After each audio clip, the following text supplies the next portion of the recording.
You are safe with me. Rest now, we travel at dawn. The first sound she heard was the scrape of iron against stone, slow and deliberate, like a warning meant to wake the soul before the body. Firelight crawled along the cave walls, turning rough rock into moving shadows that rose and fell like breathing giants. Her wrists ached where the rope had rubbed them raw, and her throat burned from words she had already swallowed a dozen times. She lifted her chin anyway, because fear had followed her across plains and rivers, and she was done bowing to it. "So this is the part where you force yourself on me," she said, her voice thin but steady, shaped by nights of hunger and days of running. "This is where men decide they own what they catch." The warrior did not answer at once. He stood a few paces away, broad-shouldered and still, the kind of stillness learned by those who hunt for a living. His name was Iron Crow, a name earned, not given. And it carried weight in the borderlands where law thinned and men settled scores with their hands. A long coat of worn hide hung from his frame, and his eyes held the dark shine of someone who had seen too much blood to rush toward more.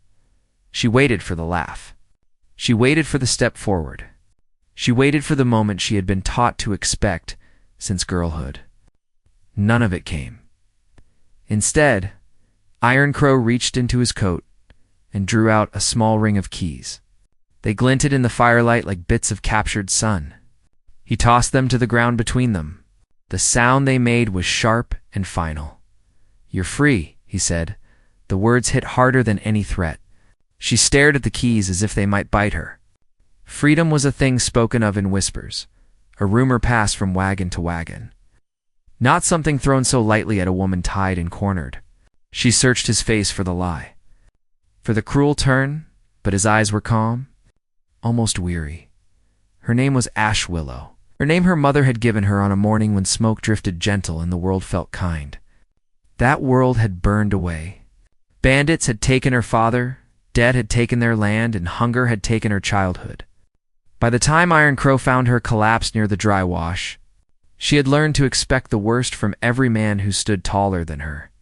"You think tossing keys makes you righteous?" she said, lifting her chin again. "You think stepping back erases the rope?" "I think choice matters," he replied. "Even when it costs choice."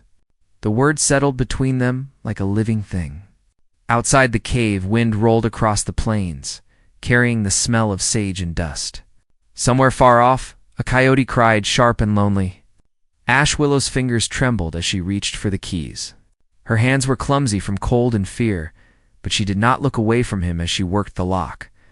When the metal finally clicked open, she pulled her wrists free and held them to her chest.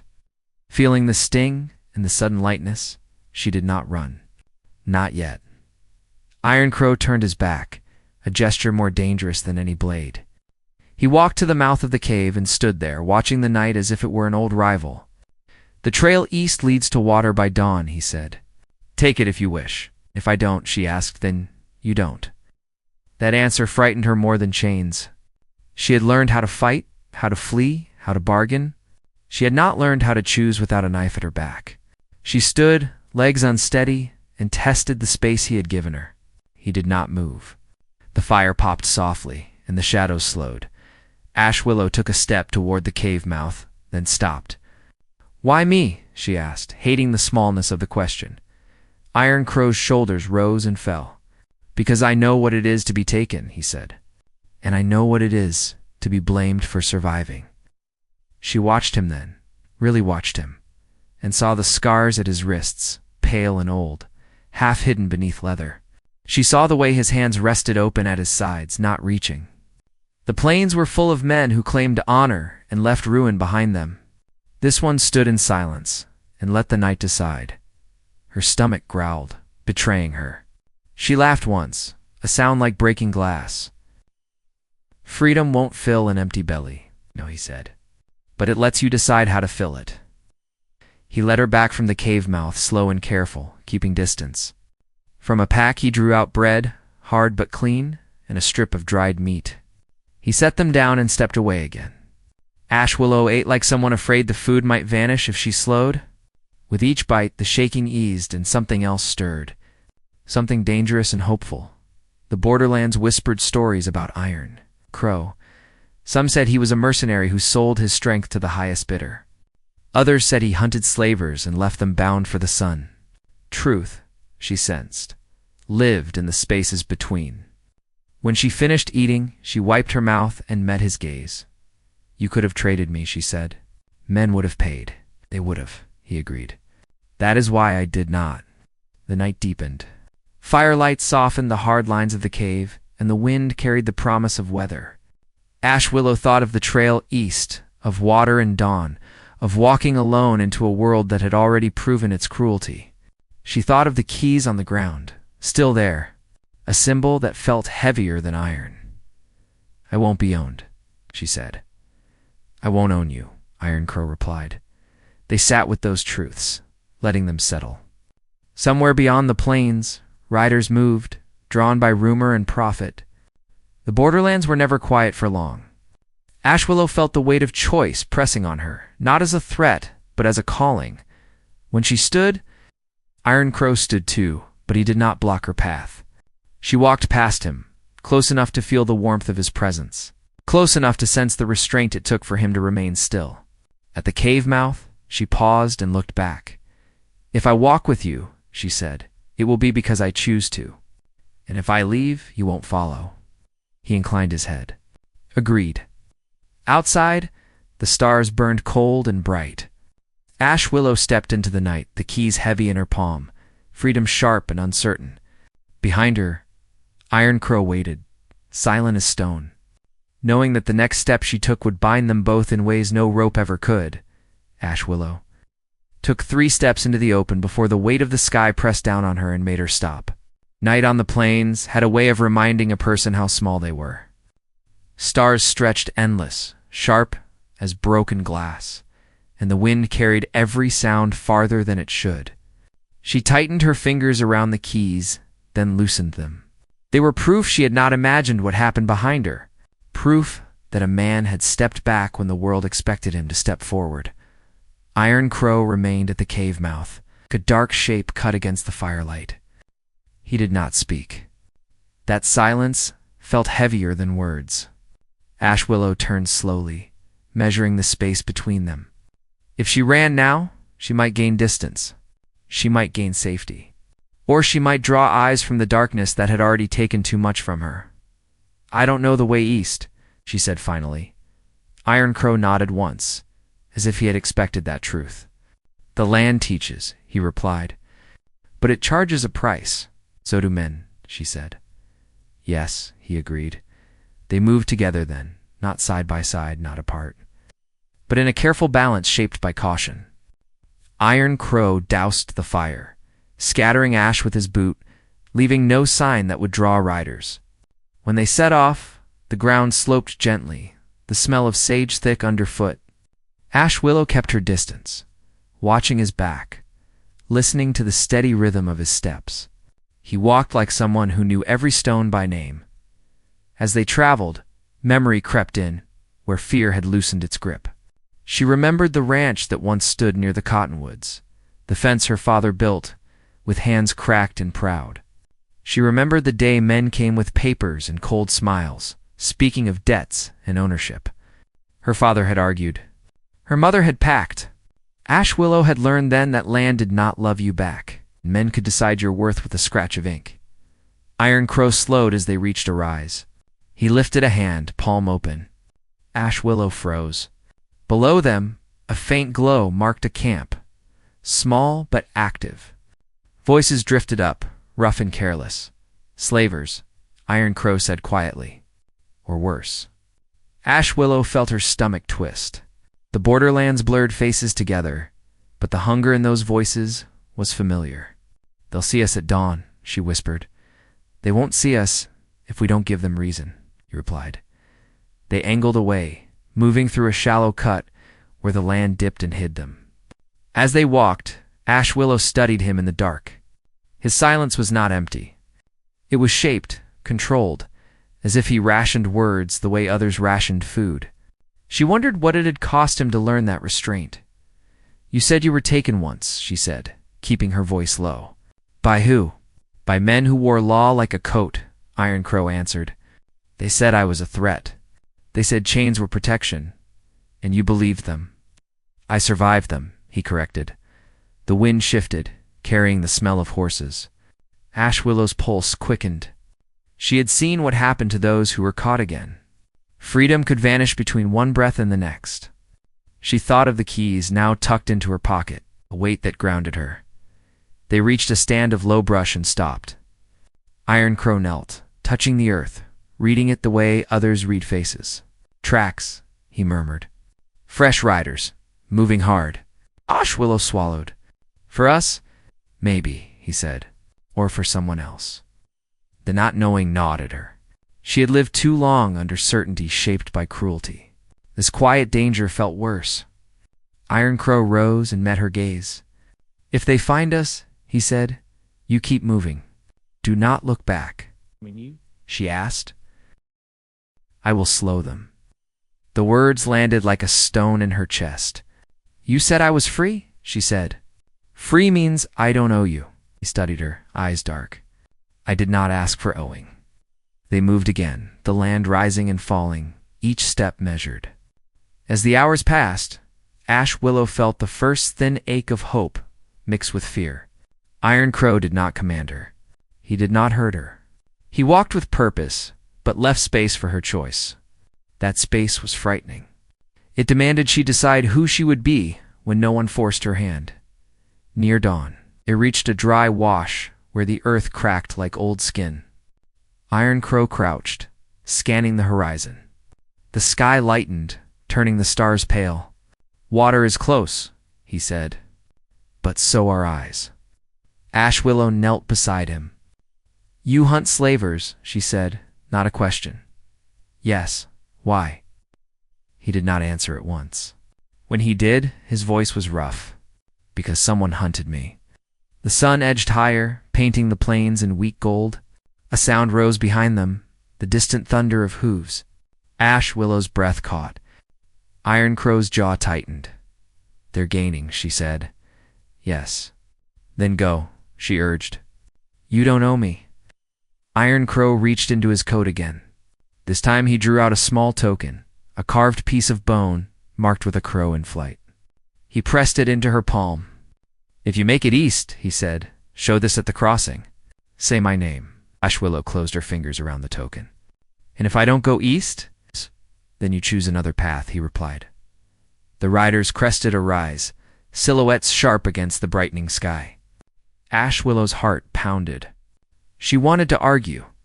She wanted to demand he run with her. Instead, she did the hardest thing she had learned since the rope fell away.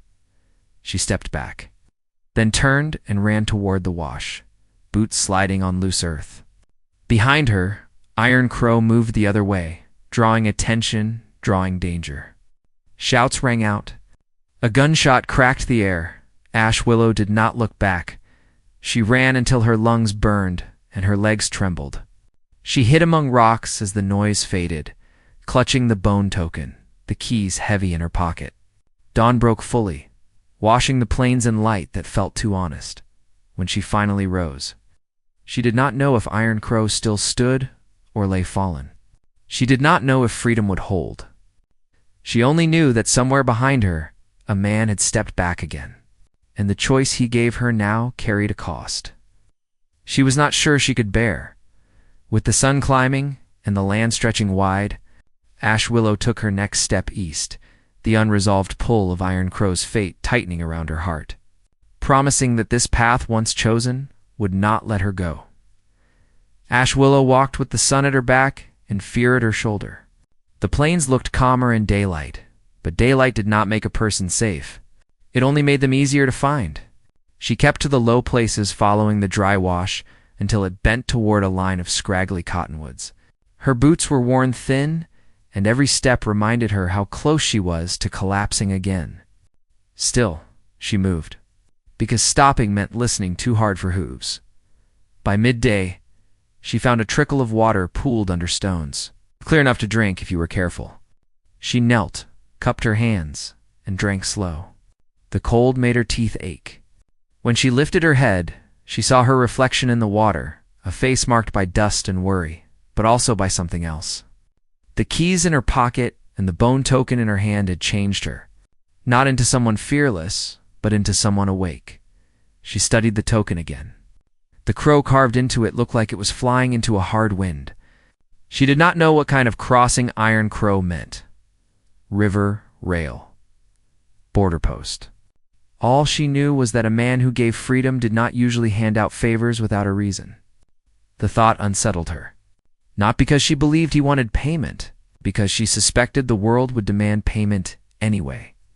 The first sign of people came as a ribbon of smoke on the horizon. Thin and gray. Ash willows slowed, crouching behind a rise, watching the land ahead. A small settlement sat where the prairie broke into low hills. A few buildings, a windmill, and a corral. Not a town, not a fort. More like a trading stop that survived by staying useful and quiet. She did not trust quiet places. She approached with care, hands visible, posture calm. A man stepped from a shed, tall and sharp-faced, with a rifle resting easy in his arms. He wore a hat pulled low and a coat to clean for the borderlands. "Hold," he called. His voice carried authority, but not kindness. Name and business. Ash Willow kept her tone steady. "Ash Willow. I'm heading east. I need water and a bite." His eyes flicked over her. Not hungry eyes, but measuring eyes. The kind that judged what you had, what you could be made to give. "This is Whetstone Stop," he said. "We trade. We don't do charity." "I can work," she replied. He snorted. "Work draws trouble. Trouble draws graves." From behind him, another figure appeared, older, with a weathered face and a limp. His name came to Ash Willow as if carried by the wind. Rigid Horn. He looked like the kind of man who had broken horses and enemies and learned to smile through it. "Let her in," Rigid Horn said. "She's half dead." The rifleman glanced back. "Boss." Rigid Horn stepped closer, his gaze landing on Ash Willow's hands. "No weapons," he said. "No lies." "You keep to daylight," Ash Willow nodded. "Fair." They let her pass, but she felt eyes on her from every angle. A woman sat by a barrel, mending cloth, her hair braided tight. She watched Ash Willow with a guarded look that said she had learned the cost of pity. A boy fed chickens near the corral, glancing up every few seconds like he expected shouting. A pair of men played cards under a shade awning, their laughter too loud for the empty land around them. Ash Willow kept moving, refusing to look small. Rigid Horn led her to a trough and a bucket. "Drink," he said. "Then you can earn your meals splitting kindling." She drank, then worked until her arms trembled. The simple task grounded her. Each strike of the axe was a reminder that she was still here. Still breathing. Still choosing. When she finished, Rigid Horn handed her a piece of bread and a tin cup of weak coffee. "You're running from something," he said. "Sitting on an overturned crate?" "Everyone out here is," Ash Willow answered. He studied her a moment, then nodded as if he accepted that. "Riders came through this morning," he said. "Hard men.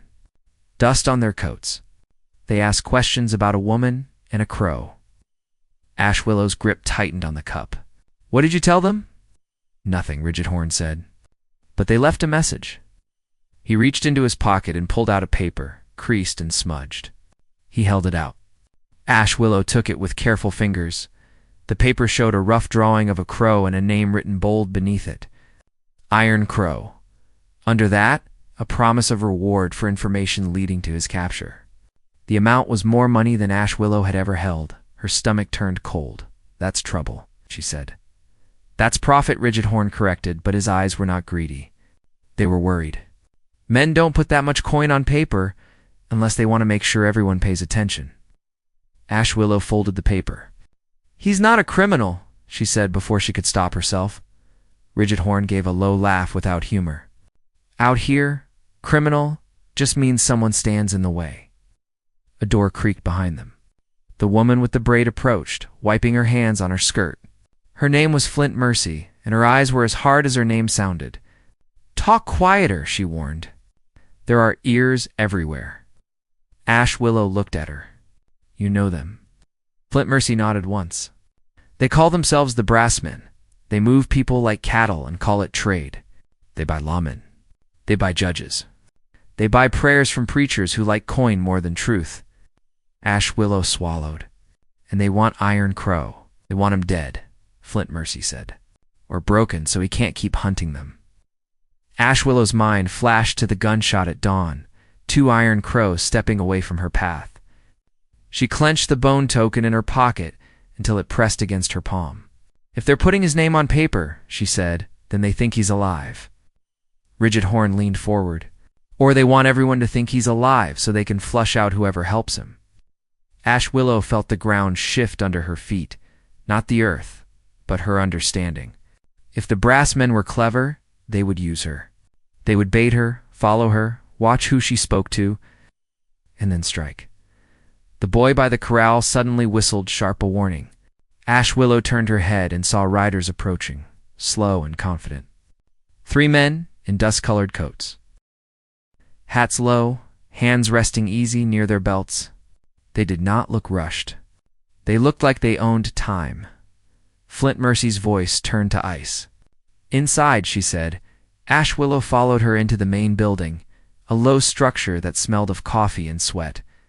Men at tables went quiet as the riders dismounted outside. The door opened. The 3 stepped in like they had been invited.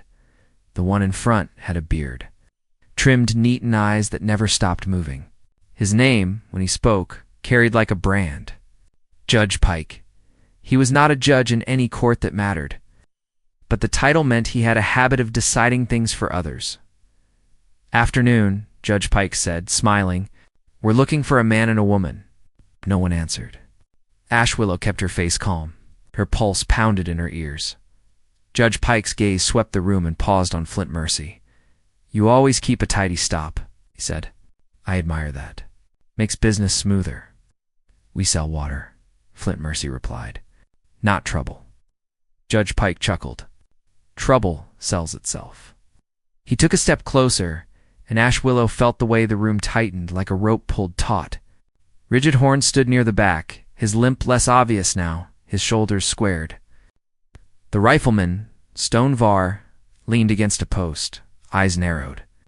Everyone was calculating risk, because risk was currency out here. Judge Pike held up a handbill, the same crow mark, the same promise of reward. Iron Crow, he said, tasting the name. He's been interfering with honest trade routes, causing losses, hurting good men. Flint Mercy did not blink. Never heard of him? Judge Pike smiled wider. That's a shame. Because a woman was seen with him, young, tough eyes. Might be here. Might be anywhere. Ash Willow forced herself to breathe slow. She kept her gaze lowered, not fearful, just plain. Like she belonged to no story worth telling. Judge Pike leaned closer to Flint Mercy. If you see her, he said softly, you'll tell me. Because if you don't, I'll come back, and I'll make sure this stop is nothing but ashes and broken boards. The threat hung there without needing more words. It was a threat aimed at a place, at livelihoods, at children and old men, at every fragile thing people built to survive. When Judge Pike turned, his eyes slid over Ash Willow for half a heartbeat. Something in his expression shifted, like recognition trying to form. Ash Willow's fingers tightened around the cup she held, and she prayed her hands would not shake. Judge Pike stepped toward her. Aren't you a quiet one? He said. Ash Willow lifted her eyes just enough to meet his. I'm passing through, she replied.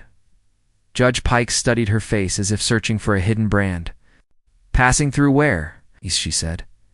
He nodded slowly, then looked down at her pocket, where the outline of the keys made the fabric pull.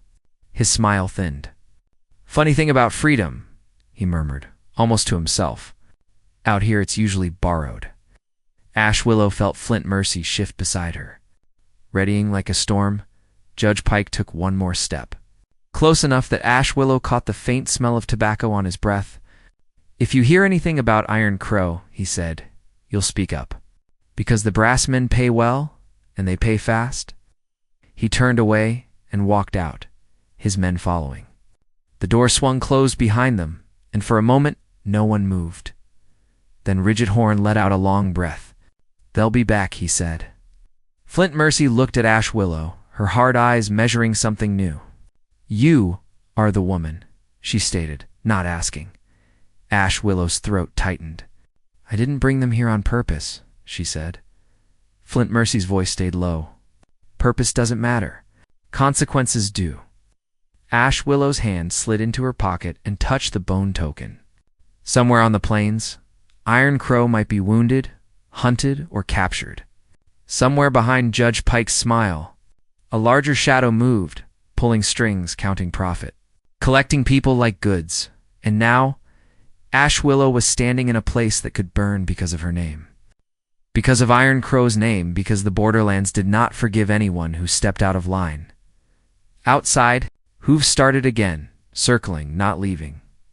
Ash Willow met Flint Mercy's gaze and understood, with a cold certainty, that her next choice would not only decide her own fate, but the fate of everyone in Whetstone Stop. The riders did not leave Whetstone Stop. They drifted just beyond rifle range, setting up camp where the land rose enough to watch every approach.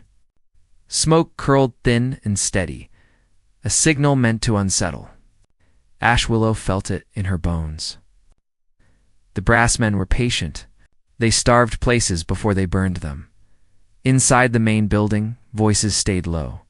Flint Mercy moved like a storm, held tight, checking windows, counting supplies, whispering orders. Ridget Horn gathered the men who could shoot straight and the ones who could run messages without being seen. Stonevar cleaned his rifle with a care that bordered on reverence. No one spoke of fear, but it lived in the way hands shook when cups were lifted. Ash Willow stood apart, the bone token heavy against her palm. Every choice she made felt like a stone dropped into still water, ripples spreading farther than she could see. If she left now, the riders might follow. If she stayed, Whetstone Stop might suffer for her presence. Judge Pike had said, freedom was borrowed. The thought scraped at her. Flint Mercy approached and studied her face. You draw storms, she said quietly. I don't want anyone hurt. Ash Willow replied. Want does not matter, Flint Mercy said. What matters is what you will do. Ridget Horn joined them, limping more than before. We can't outrun them, he said. They'll wait us dry. Ash Willow looked toward the door, imagining the plains Iron Crow somewhere out there, bleeding or moving, hunted by men who sold cruelty like grain. They're here for me, she said. And for him? Judge Pike's voice drifted in from outside, carrying on the wind. He laughed with his men, easy and confident, as if the place already belonged to him. The sound hardened something inside Ash Willow. I can draw them off, she said. I can leave at night. Flint Mercy shook her head. They want leverage. They will take what they can. If you run, they will follow. If they follow, they will trample everything between here and wherever you fall. Ridget Horn scratched his beard. Unless we make this stop, not worth the trouble. Stonevar looked up. You mean fight? I mean by time, Ridget Horn said. Time is what Iron Crow needs, if he's still breathing. Ash Willow met his eyes. You believe he is? I believe men like him don't go quiet easy, Ridget Horn replied. Plans formed and broke apart as fast as they were spoken. Whetstone Stop had no walls, no fort guns. It had people who had chosen to stay alive by keeping their heads down. Asking them to stand against the brass men was asking them to gamble everything. Ash Willow felt the weight of it pressing on her chest. I'll speak to Judge Pike, she said suddenly. Flint Mercy's eyes flared. That's a mistake. He thinks he owns the board, Ash Willow said. Let him think it. Ridget Horn frowned. Words won't stop him, oh, she agreed. But they might make him show his hand. Night came down heavy and close. Lanterns glowed inside the building. Outside, the riders' camp crackled with firelight. Ash Willow stepped out alone, hands empty, posture calm. She walked toward Judge Pike's fire, each step measured. She felt eyes on her from both sides, the stop and the camp. Hope and threat balanced on a knife edge. Judge Pike looked up and smiled like a man greeting an old friend. Well now, he said. Seems my afternoon thought decided to find me. Ash Willow stopped a few paces away. You said you wanted information, she replied. I have it. His smile sharpened. Go on. I was with Iron Crow, she said. The truth tasted like iron. At dawn, a murmur rippled through the camp. Judge Pike lifted a hand, and the sound died. And you lived, he said softly. That's interesting. He stepped back, Ash, Willow said. He let me go. Judge Pike chuckled. That sounds like a story men tell when they want mercy. You want him, Ash? Willow said. I want Whetstone's stop, left alone. Judge Pike leaned forward, elbows on his knees. Firelight cut his face into angles. You don't bargain from a strong place. I bargain from a human one, she replied. You burn this place, and you gain enemies who have nothing left to lose. Judge Pike's eyes flicked toward the dark where Whetstone's stop waited. They already have nothing, he said. Ash Willow held his gaze. Then why threaten them? For a moment, the only sound was the fire. Judge Pike rose and stepped closer. Because fear is faster than hunger, he said, and cheaper. He circled her slowly. Ash Willow felt his attention like a hand on her back. Where is he asked. I don't know, she said, but I know how he thinks. Judge Pike stopped in front of her. And how is that? He believes choice matters, Ash Willow said. He believes people are not property. Judge Pike laughed, loud and ugly. Beliefs don't stop bullets. No, she agreed. But they make men stand up. Judge Pike's smile faded a notch. You're brave, he said. Or foolish. Both, she said. He leaned in, voice low. Bring him to me, he said. By tomorrow night. Or I take this place apart board by board. Ash. Willow did not flinch. And if I refuse? Judge Pike straightened. Then you will learn what happens when borrowed freedom comes due. She turned and walked back toward the stop, heart hammering. Behind her, Judge Pike called out, You have until moonrise. Tch. Inside, Flint Mercy grabbed her arm. What did you do? I bought a night, Ash Willow said. At a price? They gathered again, voices tight. Rigid Horn rubbed his temples. He's setting a trap. Yes, Ash Willow said. For me, and for Iron Crow, Stone Var swore under his breath. Then we set one of our own. Ash Willow pulled out the bone token and set it on the table. There's a crossing east, she said. He told me to show this and say his name. Flint Mercy studied the token. That crossing is controlled, she said. By men who don't love the brass men. Rigid Horn's eyes lit with a dangerous thought. If Iron Crow can reach it, he might be too wounded, Ash Willow said. Or too watched. Stone Var tapped the table. Then we move the board. We make Judge Pike think Iron Crow is coming to him. How? Flint Mercy asked. Ash Willow took a breath. With me. The plan was thin and sharp. Ash Willow would leave before dawn, visible, drawing the riders. Stone Var and two others would shadow her, unseen, guiding Iron Crow if he was alive, or leaving signs if he was not. Flint Mercy would ready Whetstone's stop to look empty and unprofitable. Rigid Horn would send word to the crossing with the token, a plea and a warning. Night deepened. Ash Willow packed light. She sat alone for a moment, listening to the wind. The keys pressed into her pocket. She had been given freedom, and now she was spending it like coin, hoping the return would be worth the cost. Before dawn, she slipped out, moving east, but not hiding. The riders took the bait. Hooves thundered behind her, shouts cutting the air. Ash Willow ran until her breath tore, then slowed, letting them see her. Letting them believe. Stone, Var, and the others ghosted the edges, shadows among shadows. Somewhere ahead, beyond a low ridge, a shape lay still. Ash Willow's heart lurched as she drew closer. It was Iron Crow. He was on one knee. One hand pressed to his side, blood dark against his coat. His eyes lifted when he saw her, surprise flashing. Then something like relief. You should not be here, he said. You said choice matters. Ash Willow replied, dropping beside him. This is mine. He tried to rise and swayed. She caught his arm, feeling the strength still there, banked, but not gone. They're coming, she said. Judge Pike wants you. Iron Crow grimaced. then we cannot give him what he wants. The riders crested the ridge, rifles raised. Stonevar's first shot cracked, sharp and true, forcing them to scatter. Shouts erupted. The plains answered with echoes. Iron Crow pushed to his feet, leaning on Ash Willow for a breath. "The crossing," he said. "East?" Ash Willow nodded. "It's ready." They moved, staggered and fast, the world narrowing to ground and breath and sound. Behind them, Judge Pike's voice cut through the chaos, furious and commanding. The sun broke over the horizon, lighting the land in hard gold. The crossing lay ahead, a ribbon of water and men waiting with narrowed eyes. Ash Willow felt the pull of it. The promise of help, the edge of escape. She also felt the trap tightening, Judge Pike closing from behind.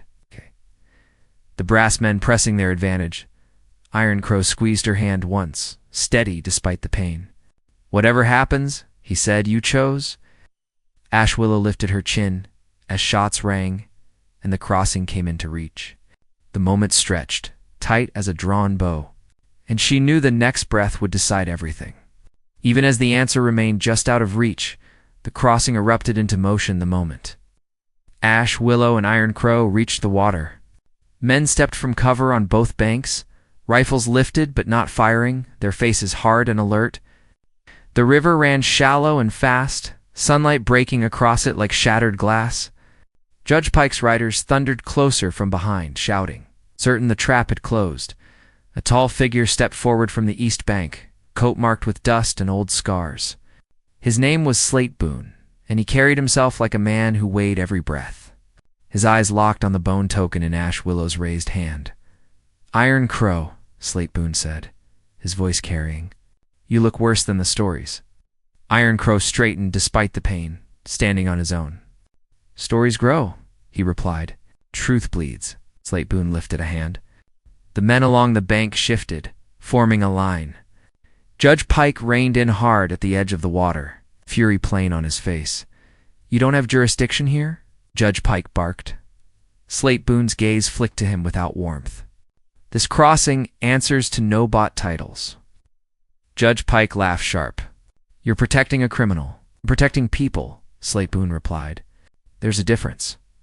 The air felt ready to tear. Ash Willow stood between worlds, Iron Crow's weight steadying beside her. She felt fear and resolve braid together. She had run enough. She had hidden enough. Judge Pike pointed at Iron Crow. "Hand him over and walk away," he demanded. "You can keep your stop. You can keep your peace." Ash Willow stepped forward before Iron Crow could speak. "Your peace is built on chains," she said. "And it ends today," Judge Pike sneered. "You think words matter now?" "They already did," she replied. "That's why you chased us." Slate Boone's men raised their rifles in unison. The riders behind Judge Pike hesitated, glancing at each other, calculating cost. The brass men were brave when profit was certain. This looked expensive. Stonevar emerged from the brush, rifle trained, Flint Mercy and Rigid Horn with him, dusted and resolute. Whetstone's stop had emptied itself into the crossing, not with noise, but with presence. People who had decided fear would no longer decide for them. Judge Pike's smile cracked. He saw it then. The board had shifted. "You'll regret this," he said. Slate Boone nodded once. "We regret many things. Let this be one you regret alone." For a breath, no one moved. Then a shot rang out, not from the crossing, but from Judge Pike's own line. One of his riders fired wild, panic-breaking discipline. Slate Boone's men answered, precise and controlled, forcing the riders back. Horses reared. Shouts broke apart. Judge Pike cursed and pulled his reins, retreating with what men he could gather. The brass men melted into the plains the way they always had, leaving threats behind like footprints. Silence returned in pieces. The river kept running. Ash Willow's knees weakened. Iron Crow caught her, his grip firm despite the blood. Slate Boone stepped closer and nodded to his men. "Get him treated," he ordered. "Both of them." They moved Iron Crow to the east bank, laying him on a blanket, binding his wound with practiced hands. Ash Willow stayed close, her hands steady now, her heart slowing as the danger drained away. Ridget Horn leaned on his cane and let out a breath that sounded like laughter and grief together. "Well," he said, "that's one way to ruin a quiet morning." Flint Mercy met Ash Willow's eyes, something like pride there. "Whetstone stop stand," she said, "because you chose to stand with it." Ash Willow shook her head. "Because you all did." Iron Crow's eyes opened, focused on her. "You kept your freedom," he murmured. "I spent it," she replied, "and I got it back." Days passed at the crossing. Word spread fast when the brass men were pushed back. Not beaten everywhere, not ended, but checked. That mattered. Slate Boone sent riders east and west, warnings carried on tired horses. Iron Crow healed slow and stubborn, refusing rest longer than needed. Ash Willow worked where she could, cooking, mending, listening. She learned that choice, once taken, grows muscle. She learned that fear shrinks when shared. The crossing became more than a line on a map. It became a promise. One evening, as the sun bled low, Iron Crow found her by the river. He moved easier now. The pain dulled to an ache. "You could go on," he said. "East has room." "So does here," she replied. He studied the water. "I don't belong in places that settle," Ash Willow smiled, soft. "Neither do I, but I belong where people decide who they are." He nodded. "Then walk with me," he said. Not an order. An offering they left at dawn, together. Not fleeing, not hiding. They moved between places, helping where they could. Breaking chains when they found them, leaving keys behind more often than blood. Stories followed, some true, some not. Iron Crow did not chase them. Ash Willow did not need them. Months later, Whetstone's stop stood stronger, its people harder to frighten. Flint Mercy ran it fair. Ridget Horn laughed more. Stonevar taught the boy to shoot straight and think first. Ash Willow returned sometimes, bringing news, bringing hope. Each time, she crossed the river with her head high,